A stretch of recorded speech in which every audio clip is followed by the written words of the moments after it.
2020년 4월 26일 몬트리올 새생명 장로교회 주일 예배를 시작하도록 하겠습니다.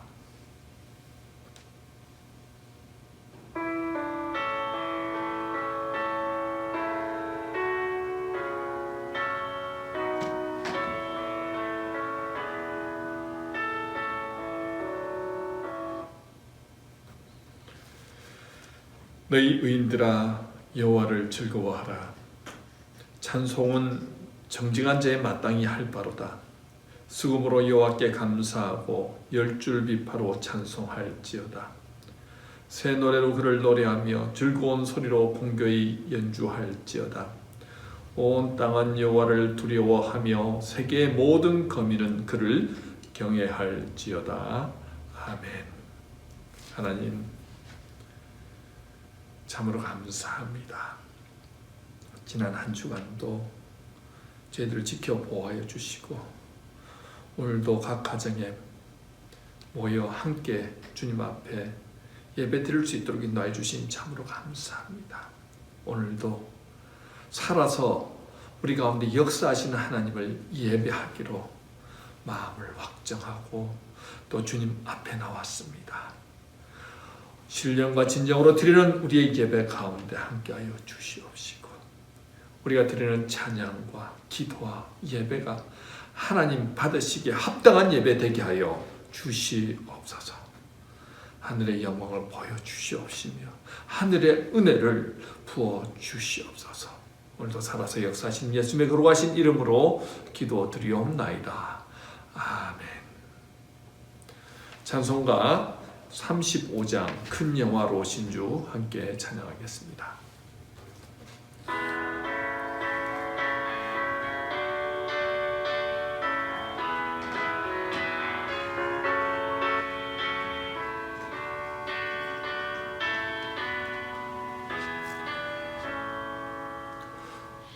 큰 영화로 오신 주 이곳에 오셔서 비모인 자들로 주 백성 삼으사 그 중에 항상 계시고 그 중에 항상 계시고 큰 영광 나타내소서.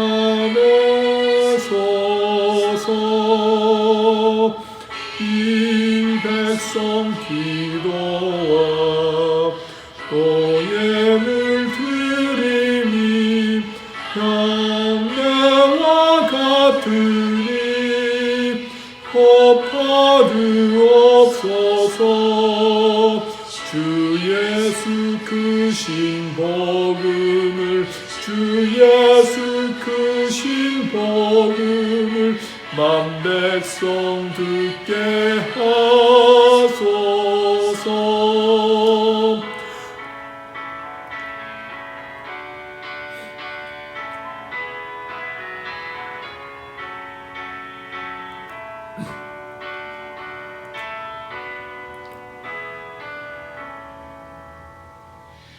우리 자손들 다 주를 기리고 저 성전 돌같이 기나게 하소서. 주 구원하신 능력을 주 구원하신 능력을 늘 깜날까지 주소서. 주 믿는 만민이 참 진리 지키며 예 성도들 같이 주 찬송하다가 저 천국 보좌 앞에서 저 천국 보좌 앞에서 늘 찬송하게 하소서. 아멘.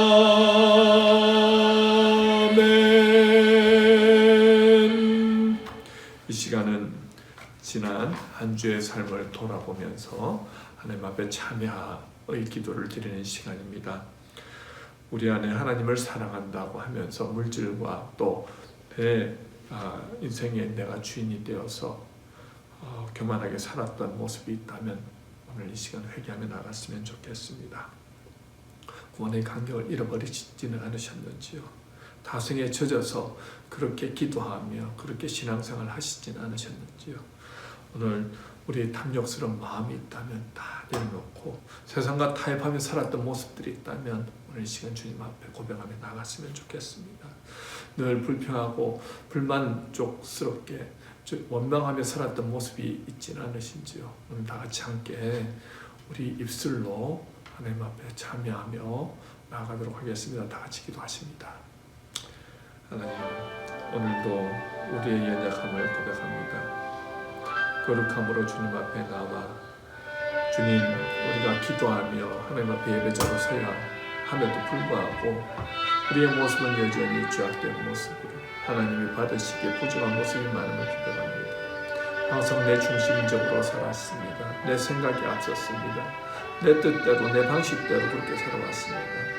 내가 힘들 땐, 내가 어려울 땐 하나님 앞에 매달렸지만 또 여전히 아무 일 없을 때는 하나님보단 내 방식대로 뜻대로 살았던 연약함을 용서해 주시옵소서.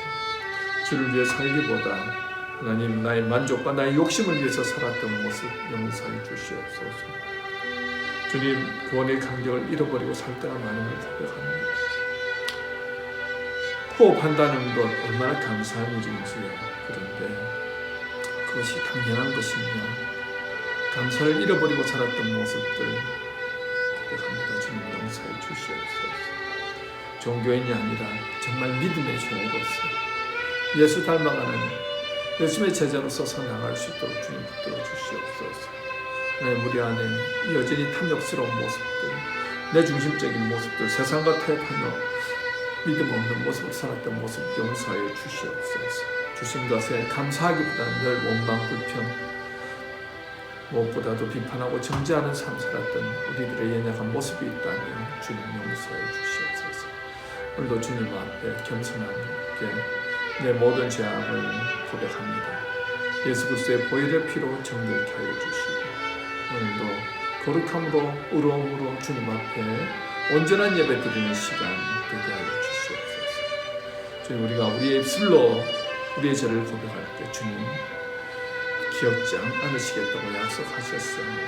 오늘도 주님만 바라보며 주님만 의지하며 나아갑니다. 오늘도 우리의 죄를 사하여 주시옵소서. 감사와 영광 올려드리오며 예수의 거룩하신 이름으로 기도드리옵나이다. 아멘. 이 시간 우리의 신앙을 고백하도록 하겠습니다. 전능하사 천지를 만드신 하나님 아버지를 나가 믿사오며 그 외아들 우리 주 예수 그리스도를 믿사오니 이는 성령으로 잉태하사 동정녀 마리아에게 나시고 본디오 빌라도에게 고난을 받으사 십자가에 못 박혀 죽으시고 장사한 지 사흘 만에 죽은 자 가운데서 다시 살아나시며 하늘을 오르사 전능하신 하나님 우편 앉아 계시다가 절로서 산 자와 죽은 자를 심판하러 오시리라. 성령을 믿사오며 거룩한 공회와 성도가 서로 교통하는 것과 죄를 사하여 주시는 것과 몸이 다시 사는 것과 영원히 사는 것을 믿사옵나이다. 아멘. 이 시간은 성시교독 16번 시편 28편 함께 교독하시겠습니다. 성시교독 16번 시편 28편입니다. 제가 먼저 읽겠습니다. 여호와여, 내가 주께 부르짖으오니 나의 반석이여 내게 귀를 막지 마소서. 주께서 내게 잠잠하시면 내가 무덤에 내려가는 자와 같을까 하나이다. 내가 주의 지성소를 향하여 나의 손을 들고 주께 부르짖을 때에 나의 간구하는 소리를 들으소서. 악인과 악을 행하는 자들과 함께 나를 끌어내지 마옵소서. 그들은 그 이웃에게 화평을 말하나 그들의 마음에는 악독이 있나이다. 그들은 여호와께서 행하신 일과 손으로 지으신 것을 생각지 아니하므로 여호와께서 그들을 파괴하고 건설하지 아니하시리로다. 여호와를 찬송하며 내 간구하는 소리를 들으심이로다. 여호와는 나의 힘과 나의 방패이시니 내 마음이 그를 의지하여 도움을 얻었도다. 여호와는 그들의 힘이시요 그의 기름 부음 받은 자의 구원의 요새이시로다. 아멘. 찬송가 28장 함께 찬양하시겠습니다.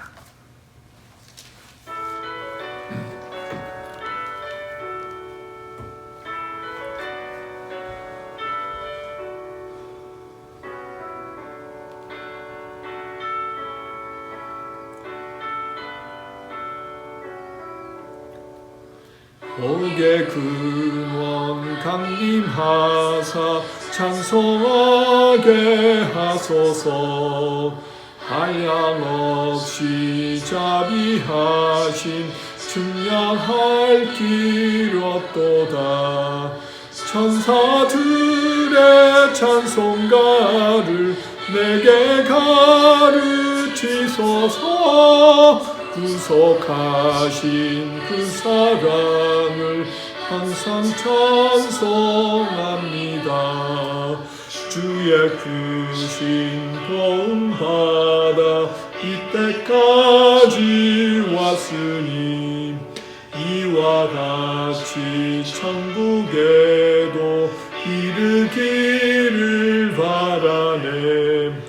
하나님의 품을 떠나 죄에 빠진 우리를 예수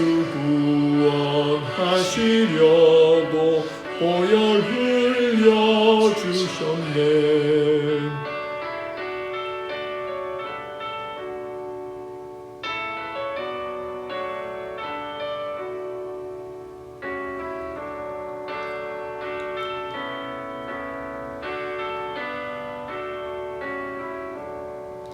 주의 귀한 은혜 받고 일생 빚진 자 되네.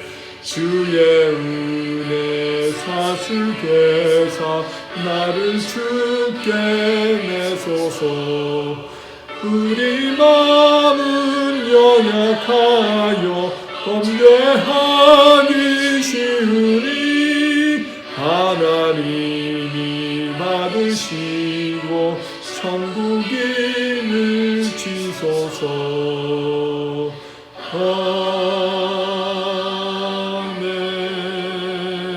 아멘. 이 시간 우리를 대표해서 박창성 목사님 기도 인도해 주시겠습니다. 다 같이 기도하겠습니다. 하나님 아버지 감사합니다. 죄로 죽을 수밖에 없던 우리를 살리시고 하나밖에 없는 아들을 내어주심으로 말미암아 십자가에 못 박혀 죽으시고 그러므로 우리를 살리셔서 하나님의 귀한 자녀 삼아주심에 감사합니다. 그 은혜가 너무나 감사하기에 하나님 이 자리에 또한 엎드려 있습니다. 하나님 우리의 마음을 온전히 하나님께로 향하는 예배의 시간이 되게 하여 주시옵시고 이 예배뿐만이 아니라 삶 속에서도 하나님의 영광을 위해 사는 하나님의 자녀답게 사는 자들이 우리가 되게 하여 주시옵소서. 부족하지만 하나님 우리의 마음을 모아서 예배 드리고자 합니다. 하나님께 기쁨이 되는 예배가 되게 하여 주시옵시고 우리의 마음을 온전히 하나님께 드려지고 받아질 수 있는 예배의 시간 될 수 있도록 하나님 함께하여 주시옵소서.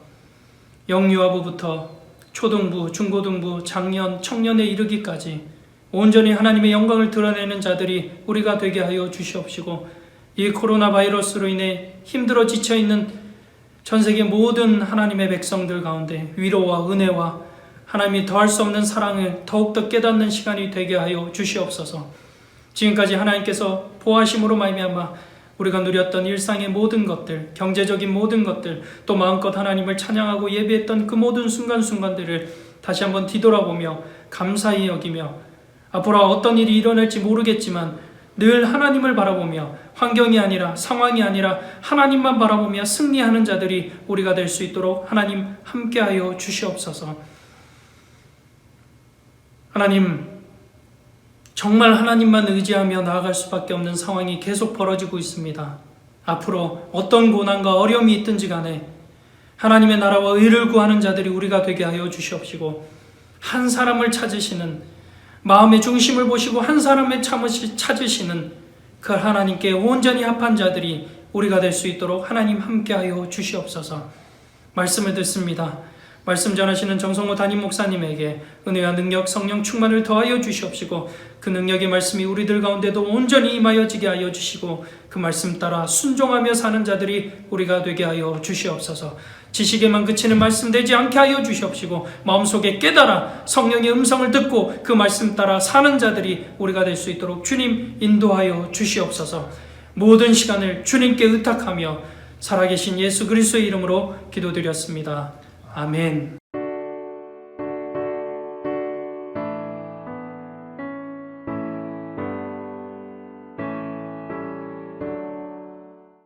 오늘 하나님의 말씀은 시편 11편 1절에서 7절 말씀입니다.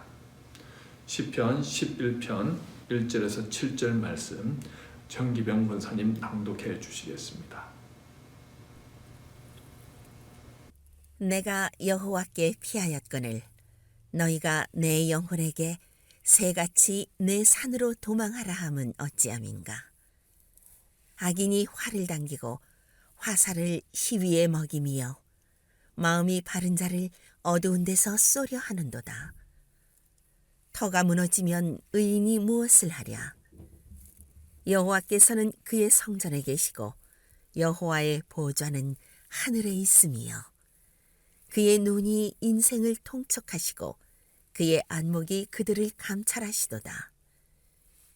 여호와는 의인을 감찰하시고 악인과 폭력을 좋아하는 자를 마음에 미워하시도다. 악인에게 그물을 던지시리니 불과 유황과 태우는 바람이 그들의 잔의 소득이 되리로다. 여호와는 의로우사 의로운 일을 좋아하시나니 정직한 자는 그의 얼굴을 배우리로다. 이 시간은 이정미 집사님 가정에서 특별 찬송 해 주시겠습니다.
오늘은 주님의 얼굴을 보는 사람이라는 제목으로 말씀을 전하도록 하겠습니다.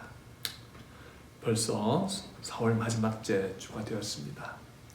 화창한 날씨, 맑은 하늘, 푸르른 새싹들을 보면서 참 봄이 이제는 만연해지고 있구나 하는 것을 느낍니다.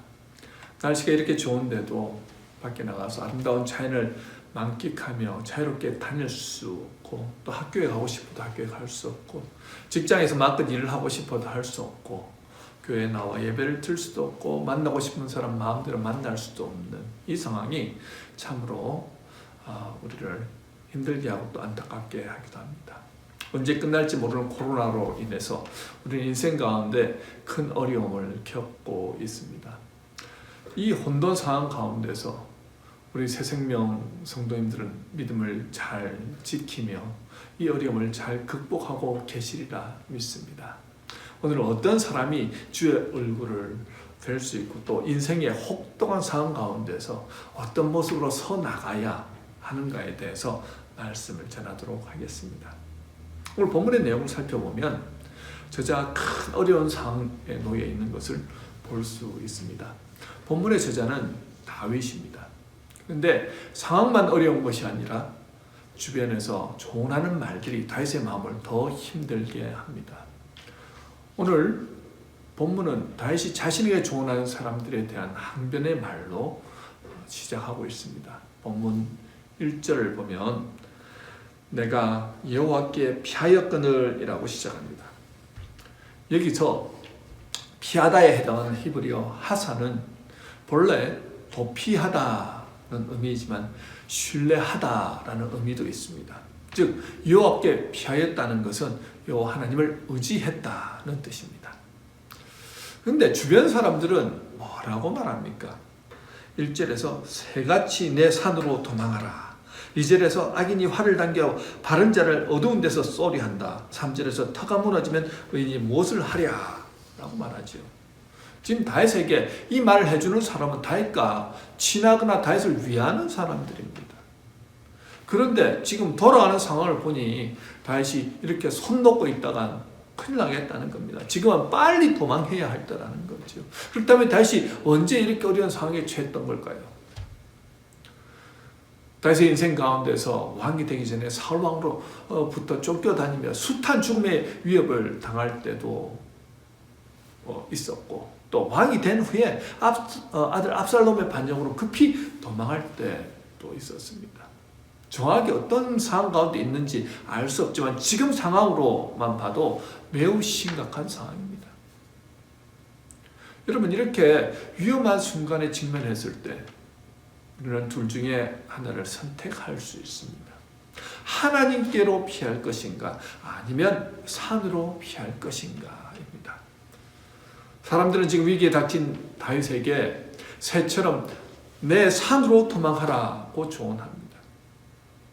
여기서 내 산이란 위급한 지경에 처해 있는 시인이 몸을 숨길 수 있는 피난처를 의미합니다.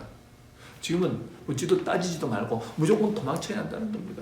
지금 다윗 주변 지인들은 단순히 피할 곳을 찾아 도망하라는 것이 아니라 하나님의 방식은 접어두고 세상의 방식대로 따르라는 것입니다. 왜냐하면 지금 사느냐 죽느냐 기로에 놓여 있는데 하나님은 무슨 하나님이냐? 악인이 어두운 데서 활을 당기고 쏘려고 조준하고 있다. 피하는 게 상책이라고 말합니다. 또 3절에서 터가 무너지면 의인이 무엇을 하랴? 무슨 말입니까? 여기서 터는요 히브리어로 스와트라는 단어인데 규율, 기강이라는 뜻으로 국가의 존재 및 번영을 유지해 갈 수 있는 기초적인 질서와 법률을 의미합니다.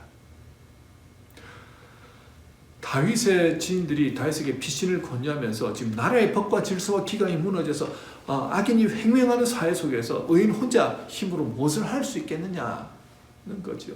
굉장히 타당하고 설득력이 있습니다. 그런데 뭔가 한 가지가 빠져 있는 것 같습니다. 무엇일까요? 바로 하나님을 향한 믿음이 빠져 있더라는 거죠. 누군들 이런 위기 상황이 오면 눈에 보이지 않는 하나님을 의지하기보다 눈에 보이는 인간적인 방법을 의지하는 경우가 많더라는 겁니다. 당장 눈앞에 보이는 위기 앞에서 까딱 잘못하면 자기가 죽을 수도 있는데 이런 고난은 빨리 피하는 것이 상책이지 굉장히 현명하고 인간적인 방법입니다. 이런 사람들의 특징은요, 죽는 날까지 하나님의 능력을 의지하기보다 자신의 능력으로 살아가는 사람이라는 거죠. 여러분, 어떤 사람이 믿음이 있는 사람입니까? 고난이 뻔히 보임에도 그 방법을 택했다간 당장에 피해를 당하고 엄청난 고난을 당할 것 같은데 끝까지 그 방법을 고수하는 사람. 이 사람은 인간의 눈으로 보기에는 어리석기 그지없는 사람입니다. 왜 그런 어리석은 선택을 하냐는 거죠. 근데 이런 사람들의 특징은요, 끝까지 하나님의 뜻을 따라 움직인다는 겁니다. 내 방법, 내 경험, 내 지식, 내 인맥으로 일하지 않고 철저하게 하나님의 방법과 뜻을 의지하며 그분의 인도하심과 역사하심을 믿으며 따라가더라는 거죠. 혹 이렇게 따라가다가 정말 큰 어려움을 당하는 경우가 있습니다. 우리 예수님은 어떠하셨습니까? 마가복음 8장 31절 이하에 보면요, 예수님이 예루살렘에 올라가셔서 장로들과 대제사장들과 서기관들에게 많은 고난을 받고 죽음을 당하고 사흘 만에 살아날 것을 제자들에게 말씀하셨을 때 그것을 들은 베드로가 어떻게 말합니까? 예수님, 안 됩니다. 무슨 말씀하십니까? 하면서 예수님께 항변하더라는 거죠. 여기서 베드로가 항변했다는 것은 예수님을 꾸짖고 책망하는 투로 강력하게 반발했음을 의미합니다. 누군들 고난받고 싶겠습니까? 누군들 십자가에 못 박히고 싶겠습니까? 그런데 예수님은 항상 하나님을 바라보더라는 거죠. 하나님의 뜻을 구했습니다. 예수님이 만약 사람들의 생각을 따랐다고 한다면 인류를 구원하신 십자가와 부활 사건은 일어나지 않았을 것입니다. 그처럼 주변의 사람들은 우리를 위한다고 이런저런 조언이나 충고를 해줍니다. 그런데 그때 환경이나 상황을 바라보고 하나님을 바라보는 훈련이 되어 있지 않으면 바람에 나는 겨와 같이 방향을 잡지 못하고 그때 상황에 따라 요동하는 삶을 살 수도 있다는 거죠. 이 시대에는 신앙을 지키기 위해, 어렵게 살기 위해 고난을 당한 것을 각오하는 사람들이 그렇게 많지 않은 것 같습니다. 하나님을 기쁘시게 하기 위해 손해를 보며 따라가려는 사람도 많지 않는 것 같습니다. 마음이 괴롭고 힘들면 주님을 찾고 부족한 것이 있으면 하나님께 기도하지만 그렇더라고 또 하나님께 모든 것을 맡길 자신도 없더라는 거죠. 나에게 언제든 불편하고 힘든 일이 생기면 하나님의 뜻과는 다른 결정을 하더라는 것입니다. 그것이 죄인 줄 알면서 일단 위기부터 모면합니다. 그리고 나중에 회개하면 되지라고 생각합니다. 여러분, 위기의 때에 이 사람이 진짜 백인인지 가짜 백인인지가 분명하게 드러납니다. 그렇다면 어떻게 해야 진정한 믿음을 소유한 사람, 주님의 얼굴을 뵐 수 있는 사람으로 이 어려운 세상 가운데 든든하게 서 나아갈 수 있을까요? 첫 번째, 하나님은 어디에나 계신다는 믿음을 가져야 합니다. 본문 4절에 보면요, 여호와께서는 그의 성전에 계시고 여호와의 보좌는 하늘에 있으며 그의 눈이 인생을 통촉하시고 그의 안목이 그들을 감찰하시도다 라고 말씀합니다. 우리가 믿음의 사람, 주님의 얼굴을 보는 사람이 되기 위해서는요, 이 말씀처럼 하나님은 어디나 계신다는 그 믿음을 확실히 가져야 합니다. 먼저 성전에 계신다는 말은요, 믿음으로 구원받은 백성들 안에 임재해 계신다는 뜻입니다. 저와 여러분은 거룩한 성전으로 부름받은 사람들입니다. 주의 영이 성령이 날마다 항상 함께 하십니다. 하나님이 수많은 사람들 가운데 나를 기억하지 못하실 뿐이 아니라 그 어떤 상황 가운데도 택한 하나님의 백성들과 함께 하시는 분이라는 사실을 믿어야 합니다. 우리가 간혹 어려움 당할 때는요, 그 사실을 잊고 살 때가 많지요. 근데 그 어떤 상황 가운데서도 하나님은 우리를 사랑하시고 택하여 주시고 우리 안에 역사하신다는 사실을 믿어야 한다는 것입니다.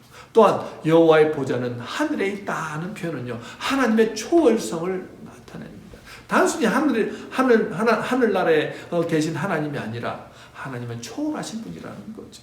하나님이 보시지 못하는 것은 아무도 없다는 것입니다.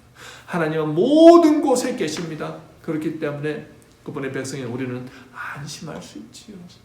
아무리 악이 가득하고 죄로 부패한 곳이라도 하나님은 어디든지 계심으로 우리는 믿음으로 주님의 얼굴을 보면서 살아갈 수 있습니다. 여러분, 어떤 고난의 상황 가운데도 그곳에도 하나님은 우리를 바라보시면서 우리와 함께 하신다는 것입니다. 사도행전 27장에 보면요, 사도 바울이 재판을 받기 위해서 배를 타고 로마로 가는데 유라굴로 광풍을 만나게 됩니다. 얼마나 큰 광풍이었는지 사도행전 27장 20절에 그 상황을 잘 설명해 주고 있습니다. 여러 날 동안 해도 별도 보이지 아니하고 큰 풍랑이 그대로 있음에 구원의 예망마저 없어졌더라. 한 치 앞도 내다볼 수 없는 그런 상황 가운데 이제 죽음의 그림자가 짙게 깔린 그런 상황에서 사도 바울이 서서 그들에게 담대하게 말합니다. 23절에서 26절 말씀입니다. 내가 속한 바 곧 내가 섬기는 하나님의 사자가 어젯밤에 내 곁에 서서 말하되 바울아 두려워하지 말라. 네가 가이사 앞에 서야 하겠고 또 하나님께서 너와 함께 항해하는 자를 다 내게 주셨다 하였으니 그러므로 여러분이 안심하라. 나는 내게 말씀하신 그대로 되리라고 하나님을 믿노라. 그런즉 우리가 반드시 한 섬에 걸리리라 하더라.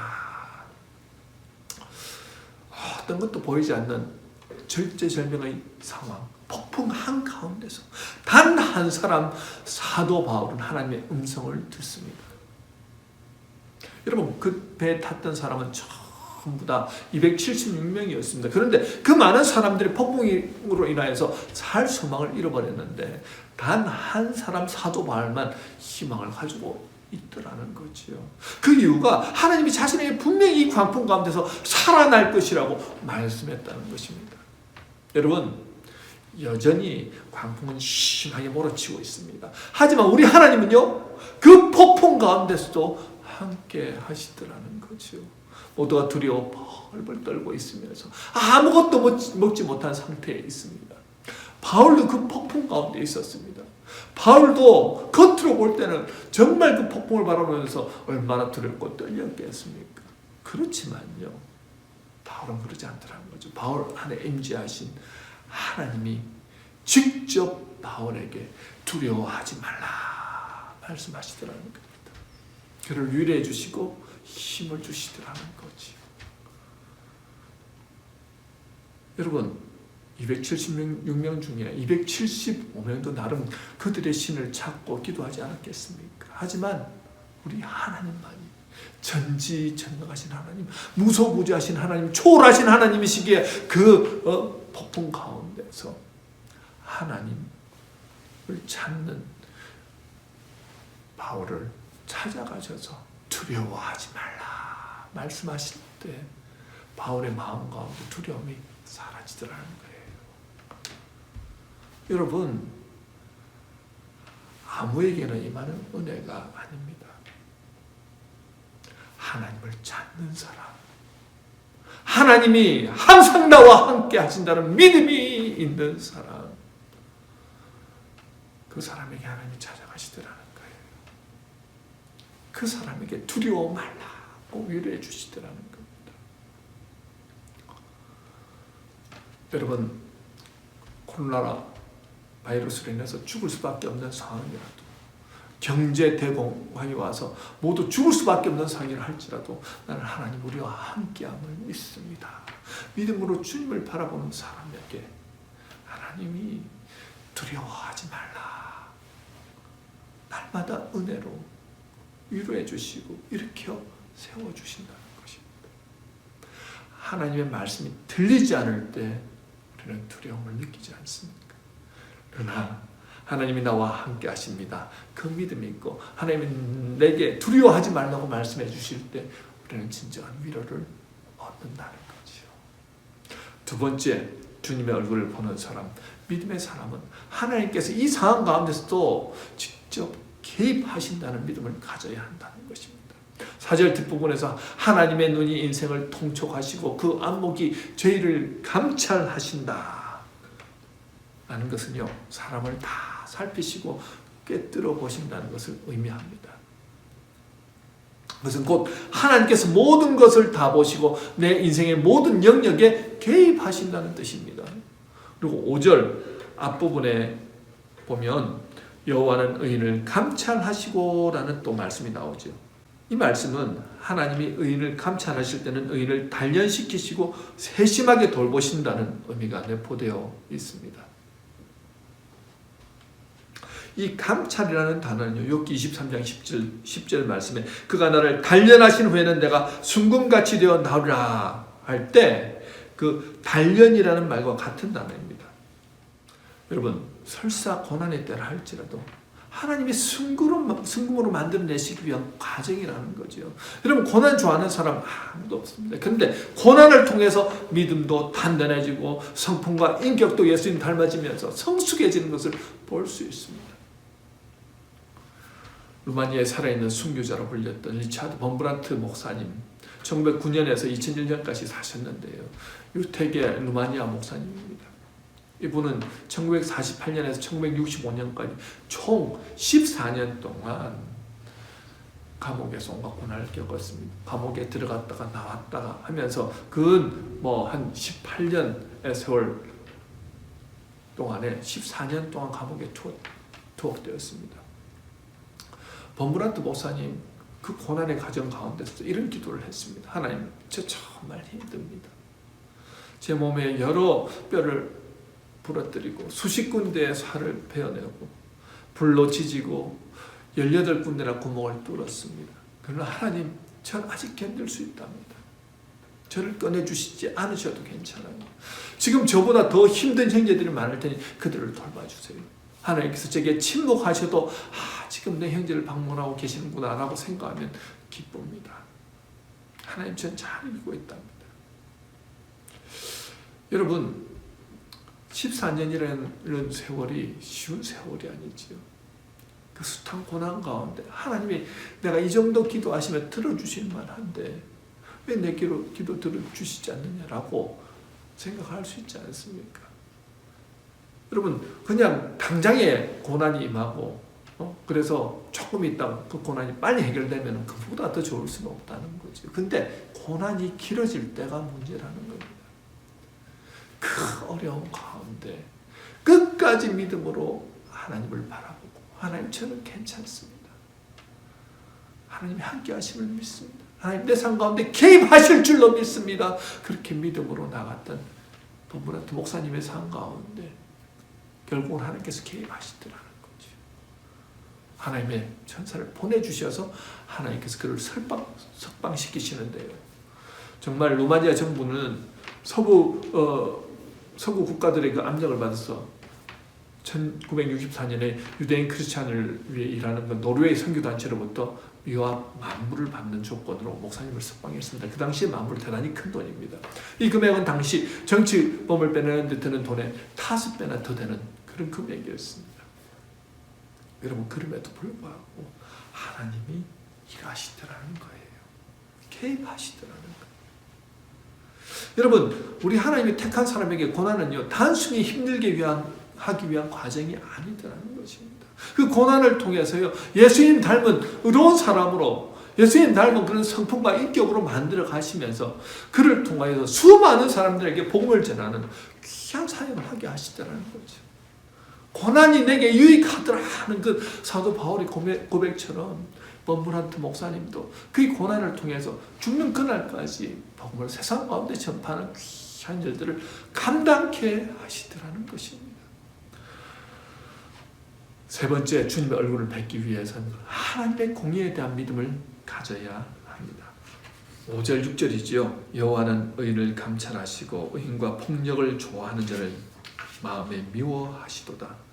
악인에게 그물을 던지시리니 불과 유황과 태우는 바람이 그들의 잔의 소득이 되리로다.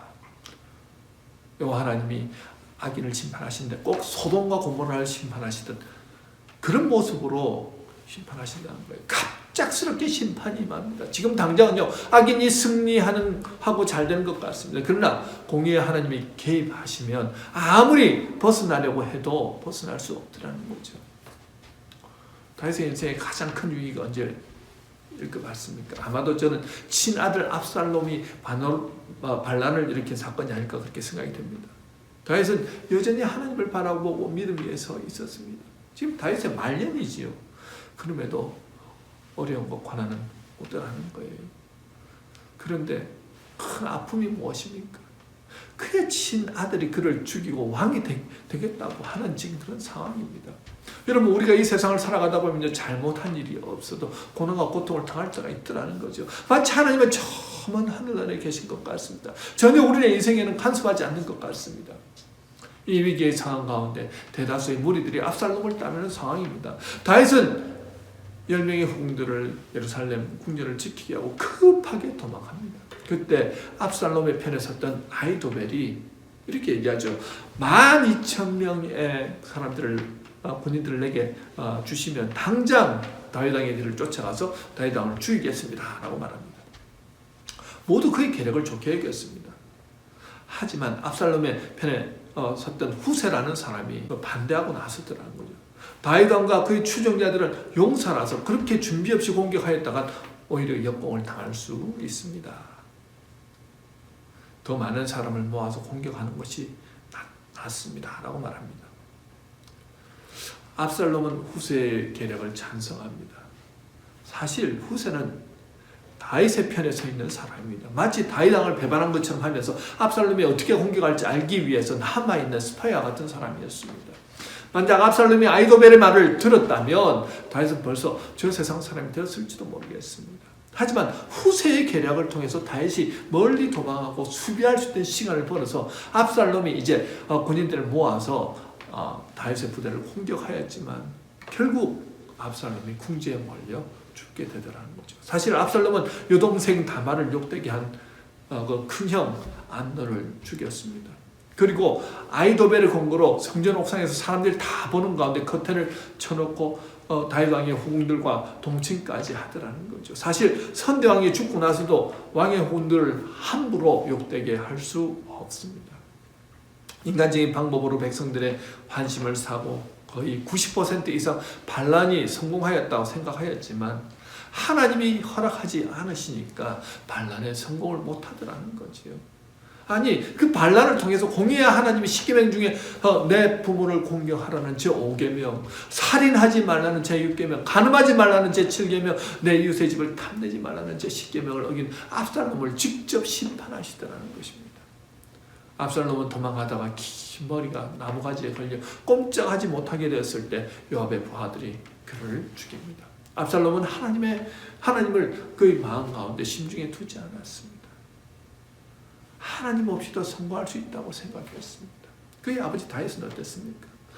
그가 젊은 시절 사울을 죽일 수 있는 기회가 2번이나 있었지만 그는 철저하게 하나님을 바라보면서 아직은 하나님이 때가 아니라는 거예요. 기름 부음 받은 사울 왕 내가 함부로 건드리지 않겠다는 겁니다. 하나님이 심중에 있는 사람은 하나님의 때를 기다리는데 하나님이 심중에 없으니까 자기 아버지임에도 불구하고 반란을 일으키더라는 것입니다. 여러분, 당장은 압살롬이 성공할 것 같았지만 하나님의 얼굴을 보는 사람은 하나님이 직접 개입하셔서 하나님이 심판하시더라는 거예요. 다윗의 힘으로 아들 압살롬을 벌하지 않았습니다. 그 밑에 요압 장군이 자신의 뜻대로 어떻게 해요? 압살롬을 죽이죠.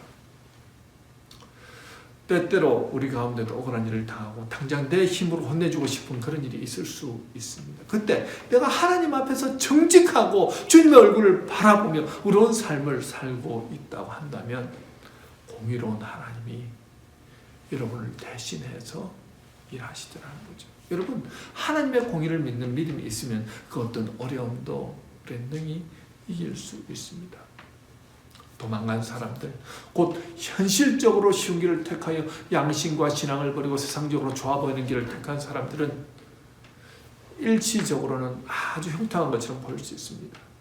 지혜로운 처세술을 가지고 세상에서 성공한 사람처럼 보이기도 합니다. 그러나 한때 잘 나가다가 오히려 쉬운 길, 세상의 길을 택하고 결정적인 순간 타협을 했던 것 때문에 오히려 그것이 몰락의 원인이 되어 망이 된 사람들이 너무나 많습니다. 바로 압살롬과 같은 사람이지. 여러분, 믿음의 사람들은 그런 방식으로 살아가는 사람들이 아니라는 겁니다. 철저하게 공의로우신 하나님을 바라보면서 의로운 하나님의 방법으로 살아가는 사람들, 하나님이 역사하실 것이라는 믿음으로 살아가는 사람들입니다. 오늘 본문 7절에서 여호와는 의로우사 의로운 일을 좋아하시나니 정직한 자는 그의 얼굴을 펴으리로다 라고 말합니다. 하나님은 정직한 자를 좋아하십니다. 어떤 사람이 정직한 사람입니까? 하나님 되심을 믿는 사람이지. 하나님은 어느 곳에나 계시며 하나님 우리 삶에 개입하셔서 하나님의 역사를 이루어 가시며 공의로우신 하나님이시기에 악을 가만히 내버려 두시지 않고 심판하는 분이라는 사실을 믿고 그분 앞에 가는 사람. 여러분, 그런 사람이 함부로 행동할 수 있겠습니까? 자신의 뜻대로, 자신의 방법대로 세상적인 그 지식과 세상적인 방법을 가지고 마음대로 행동하고 마음대로 죄를 범하면서 살아갈 수 있겠습니까? 하나님 앞에 서기에, 하나님을 믿는 믿음이 있기에 정말 거룩한 빛이 그 안에 임하더라는 거죠. 여러분, 우리 하나님은 어떤 사람에게 임하시냐 하면요, 하나님 앞에서 정직하게 행하려고 애쓰는 그 사람들 가운데 역사하시더라는 것입니다. 하나님 되심을 믿는 사람들, 그 가운데 하나님의 빛이 임하더라는 거예요. 하나님 앞에 선다고 하는 사람이 거짓된 모습으로 설 수 없더라는 것입니다. 거짓된 곳에는 하나님께서 역사하실 수 없더라는 거죠. 이렇게 현실에서 내가 하나님 편을 택하고 하나님께로 피하면 혹시 얼마 동안은 오히려 고생하고 괴로움을 당할지도 모르지만 정직한 일을 좋아하시는 하나님께서 결국은 가장 좋은 길로 인도해 주실 거라는 겁니다. 하나님의 보호하심은 너무나도 놀랍습니다. 하나님께 피하면 하나님께서 보호하시더라는 거죠. 바로 그런 사람이 하나님의 얼굴을 볼 수 있습니다. 여기서 하나님의 얼굴을 본다는 것은요, 언제나 하나님의 은총 안에 살아가는 것을 의미합니다. 실질적으로 하나님의 얼굴을 보여주신다는 뜻이 아니지요. 다윗은 바로 그 하나님을 믿었기에 위기 중에 산으로 피하라는 주변 사람들의 권위를 능히 물리칠 수 있었습니다. 앞으로 어떤 일들이 우리 앞을 가로막을지 아무도 알 수 없는 이런 때 우리가 의지할 분은 주변의 사람들이나 환경이 아니라 오직 살아서 우리 가운데 역사하시는 하나님입니다. 오늘 설교를 통해서 이론적으로 이미 다 알고 계신 내용일 겁니다. 그렇다면 우리 삶에서 어떤 모습으로 서 나가야 할까요? 여러분, 먼저 하나님 앞에서 정직하십시오. 먼저 의로움을 회복하시라는 것입니다. 여러분, 어떤 사람에게 코로나 바이러스는 저주일지 모르지만 어떤 사람에게는요, 다시 한번 기회를 주시는 하나님의 사랑의 메시지라는 것입니다.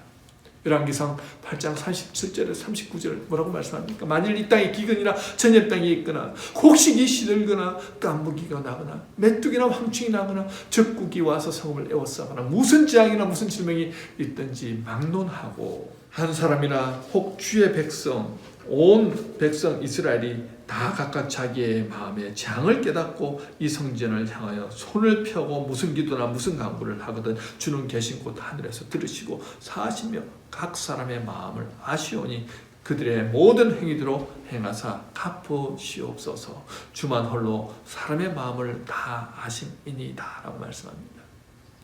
지금 말세지말의 징조를 보입니다. 인간의 이기심과 죄로 인해서 바이러스가 창궐하는 이때 알고는 이때를 기회로 삼아 하나님 앞에 자신을 제와 이 땅의 죄를 고백하며 통회하며 자복하는 사람입니다. 하지만 가라지는 나와 상관없다라고 치부하며 여전히 세상과 버타며 살아갑니다. 하나님을 무시하더라는 거예요. 하나님이 어디입니까? 여러분, 저는 우리 새생명 장로교 성도님들 모두 내 욕심대로 살면서 하나님께 온전하게 예배드리지 못하고 내 중심적으로 살았던 내 자신을 회개함을 통해서 정직함과 거룩함을 회복하여 하나님의 기쁨을 위해 살아가는 저와 여러분이 된다고 한다면 이 코로나 바이러스는 우리에게는 놀라운 하나님의 은혜가 임하는 그런 기간이 될 것입니다. 이때까지 우리가 얼마나 예배드리는 걸 소홀히 여겼습니까? 주일날 한 번 드리는 예배도 그냥 와서 앉아있는 것으로 만족하는 그런 모습 아니었습니까? 그러나 모이고 싶어도 모일 수 없는 이 상황 가운데서 하나님은 우리로 하여금 예배자로 서기를 원하십니다. 하나님을 사랑한다고 하는 사람이 예배드릴 때 하나님의 살아계심을 믿음으로 나오는 사람이 되어야 하지 않겠습니까? 하나님을 정말 사랑한다고 하는 사람이라고 한다면 예배의 시간을 신령과 진정으로 드리지 않겠습니까? 매일매일 이 시간 주님 앞에 나가는 것입니다. 예배자로 서는 것입니다. 예배의 회복이야말로 하나님의 은총을 맛보는 시간일 것입니다. 무엇보다 매 순간 하나님과 기도함으로 주님을 찬양한 모습도 하나님의 얼굴을 보는 자들의 모습일 것입니다. 그리고 나 혼자 은혜 받고 사는 삶이 아니라 그 은혜를 세상 가운데 나눠주는 삶을 사는 사람입니다. 혹시 주변에 경제적인 어려움 가운데 있는 사람이 보이시거든 내 힘이 닿는 만큼 그 사람의 필요를 채워주는 것도 하나님의 얼굴을 보는 사람의 모습일 것입니다. 혹시 차가 없어서 창문대를 묶는 분이 계시다고 한다면 차 있는 내가 그분을 위해서 창을 대신 봐드리는 것도 하나님의 얼굴을 보는 사람들의 모습이 아닐까요? 공부하는 학생들은 주어진 시간 최선을 다해 공부하고 가정은 자녀들에게 하나님의 말씀으로 잘 양육하는 것도 하나님의 얼굴을 보는 사람들의 모습이 아니겠습니까? 여러분, 우리 주님은 그 얼굴을 아무에게나 보여주시지 않으십니다. 이 코로나가 우리를 불편하게 하고 힘들게 하자면 이 코로나를 통해서 하나님을 향한 사랑이 더 깊어지고 내 삶의 예배가 살아나고 기도함을 통해 하나님의 뜻을 알아 세상 가운데 빛을 전하는 사랑의 메신저가 된다고 한다면 이 기간은 고난의 기간이 아니라 오히려 성숙의 기간, 성정의 기간, 성령 충만한 기간이 될 것입니다. 새생명 성도 여러분이 매일 주님의 얼굴을 뵈면서 하나님의 은혜 가운데 기쁨과 감사와 찬양이 넘쳐나시길 주님의 이름으로 축원합니다. 다 같이 기도하겠습니다. 하나님 참으로 감사드립니다. 코로나로 인해 우리 자신들의 모습을 보게 하시고 회개할 수 있는 기회를 허락하시니 참으로 감사합니다. 위기의 때 믿음으로 반응하기보다 오히려 세상적인 방법, 사람들의 말에 더 귀를 기울이며 행동할 때가 많았음을 고백합니다. 이제 하나님의 방법으로 살아가기 원합니다. 하나님은 어느 곳에나 계시며 하나님은 우리 삶에 개입하셔서 하나님의 역사를 이루어 가시며 공의로우신 하나님이시기에 내 욕심과 제약을 떠나 하나님의 방법대로 살도록 성령 하나님이 내 안에 강력하게 역사하시도록 정직한 자로 옳은 자로 거룩한 자로 살게 하여 주시옵소서. 이번 한 주도 하나님의 기쁨이 되기 원합니다. 우리 안에 거하셔서 하나님의 은총이 넘쳐나는 삶 살게 하옵소서. 감사와 영광 올려드리오며 예수님의 거룩하신 이름으로 기도드리옵나이다. 아멘. 455장 주님의 마음을 본받는 자 찬송하시면서 준비하신 헌금은 하나님 앞에 드리도록 하겠습니다. 455장입니다.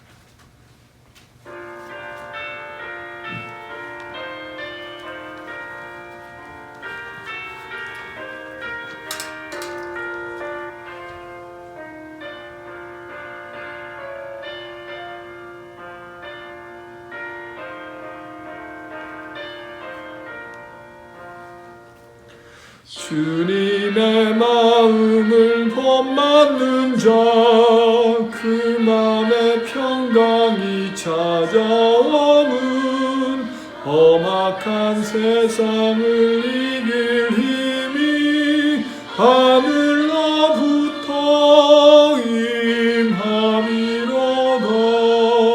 주님의 마음 받아 살면서 그 거룩하심 나도 이루리. 주 모습 내 눈에 안 보이며 그 음성 내 귀에 안 들려도 내 영혼 날마다 주를 만나 신령한 말씀을 배우더라. 주님의 마음 본받아 살면서 그 거룩하신 나도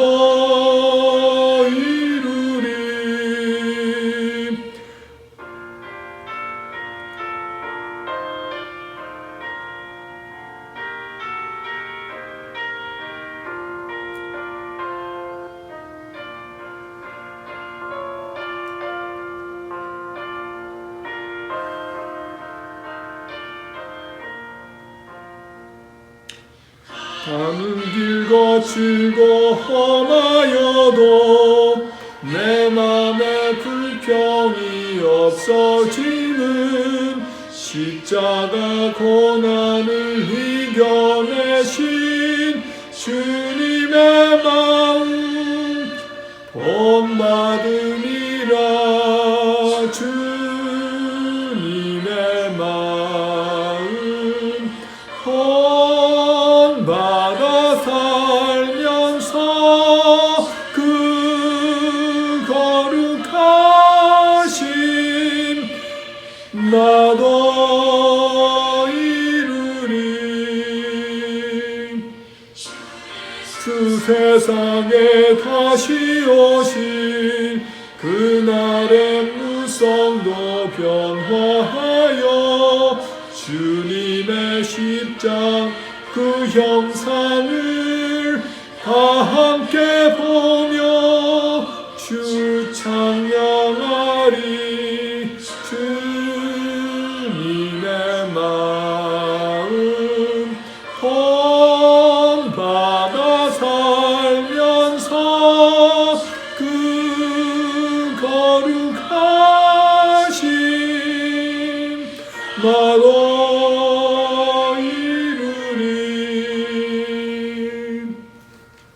시간 함께 우리 하신 헌금을 두고 봉기도 하도록 하겠습니다. 기도하겠습니다. 은혜가 풍성하신 하나님, 지난 한 주간도 저희들을 보호하여 주시고 오늘도 주님 앞에 나와 비록 온라인으로 예배를 드리지만 감사함으로 예배드리게 하시니 감사드립니다. 이 시간 한 주간 동안 저희들이 주님 안에 거할 수 있도록 힘과 건강 허락하여 주시고 때마다 줄이지 않도록 채워주신 주님의 사랑과 은혜에 너무 감사하며 무엇보다도 주님께서 우리를 지켜주시고 보호하여 주시는 것에 감사하여 주님 우리 가운데 작은 정성이 남아 이렇게 주님 앞에 올려드립니다. 저희들의 예물을 주님 기뻐 받아주시옵소서. 우리가 참으로 지금 어려운 가운데 우리의 정성을 주님 떼어서 하나님 앞에 올려드립니다. 주님 이 예물을 통하여서 주님의 일에 쓰임 받기를 원합니다. 복음이 확장되고 주님의 몸된 교회가 든든히 서나하고 정말 가난하고 또 어려운 사람들에게 쓰임 받는 귀한 예물 되게 하옵소서. 자, 선교주의 선교사님들에게 쓰이게 하시고 하나님 이 예물을 통하여서 전도하는 데 쓰임 받는 귀한 예물 되게 하여 주시옵소서. 주님 이 시간 물질뿐 아니라 저희의 시간과 마음과 몸까지 기쁨으로 주님께 드리오니 주님 간절하게 오직 주님을 바라보며 신령과 진정으로 예배드린 모든 성도들 하나님의 은혜로 주님 채워주셔서 정말 하나님의 살아계심을 우리가 누리는 귀한 시간 되게 하여 주시옵소서. 특별히 코로나 바이러스로 고통받고 있는 수많은 사람들 주님 긍휼히 그들을 보시고 주님 치유하여 주시옵소서. 또 가족을 잃은 그 슬픈 가운데 있는 사람들을 위로하여 주시고 주님께서 세워주시옵시며 코로나 바이러스로 인해 전 세계가 지금 경제적인 어려움 가운데 있음을 주님 보시지 않습니까? 주님 이 혼돈 가운데에서 주님의 뜻을 알게 하시고 주님께서 정말 지혜, 능력 다하여 주셔서 치료제를 발견하게 하시고 백신을 발명하여서 주님 이제는 더 이상 코로나 바이러스가 우리 인간 삶의 영향을 주지 않도록 주님께서 종식시켜 주시옵소서. 오늘도 주님의 살아계심을 믿고 감사하며 예수님의 거룩하신 이름으로 기도드리옵나이다. 아멘. 시안교회 소식 몇 가지 전하도록 하겠습니다. 여러분들 우리 코로나 종식을 위해서 매일 9시 함께 기도하고 계신 줄 믿습니다. 감사드립니다. 함께 계속해서 기도해 주시고 저희 교회에서 코로나 종식을 위해서 또 우리 가정에서 우리 가족들끼리 5월달에 예수님을 닮은 가정 되기 해서 이렇게 가족 기도 달력을 만들었습니다. 우리 노회에서 만든 이 달력을 여러분 우리 카톡방에 올려드리도록 하겠습니다. 그러면 그 카톡방에서 그것을 다운받으셔서 매일매일 그 시간 9시에 함께 성경 구절을 읽고 또 기도 제목을 가지고 기도하시고 하시면 좋겠습니다. 그래서 온 가족이 함께 말씀 읽고 함께 주제를 가지고 기도하고 함께 하나님을 향한 믿음으로 성장해 나가는 시간이 되었으면 좋겠습니다. 여러분 함께 동참하십시다. 기도함을 통하여서 하나님께서 놀랍게 역사하실 것입니다. 더 이상 코로나로 인해서 고통받는 사람이 없어야 되겠습니다.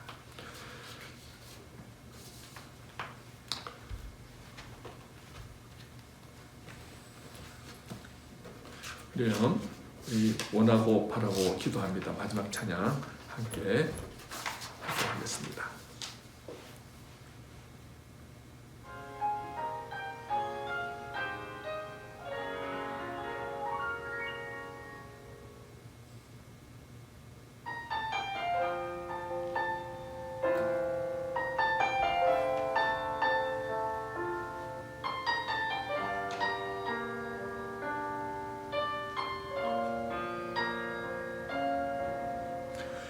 이 세상을 살아가는 동안에 나의 힘을 의지할 수 없으니 기도하고 낙심하지 말 것은 주께서 참 소망이 되심이라.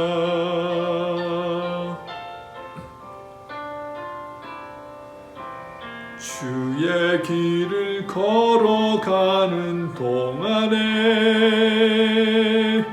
세상의 것 의지할 수 없으니 감사하고 낙심하지 말 것은 주께서 참 기쁨이 되심이라. 하나님의 꿈이 나의 비전이 되고 예수님의 성품이 나의 인격이 되고 성령님의 권능이 나의 능력이 되길 원하고 바라고 기도합니다. 원하고 바라고 기도합니다.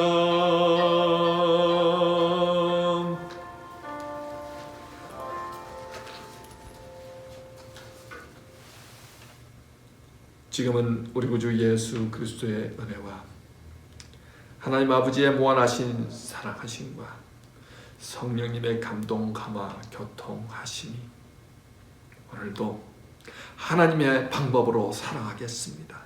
하나님은 어느 곳에나 계시며 하나님은 우리 삶에 개입하시며 하나님의 역사를 이루어 가시며 공의로우신 하나님이시기에 오직 하나님의 방법으로 살아가겠다고 결단하시며 나가시는 우리 성도님들 머리머리 위에 지금으로부터 영원토록 함께 하시기를 간절히 축원하옵나이다. 아멘.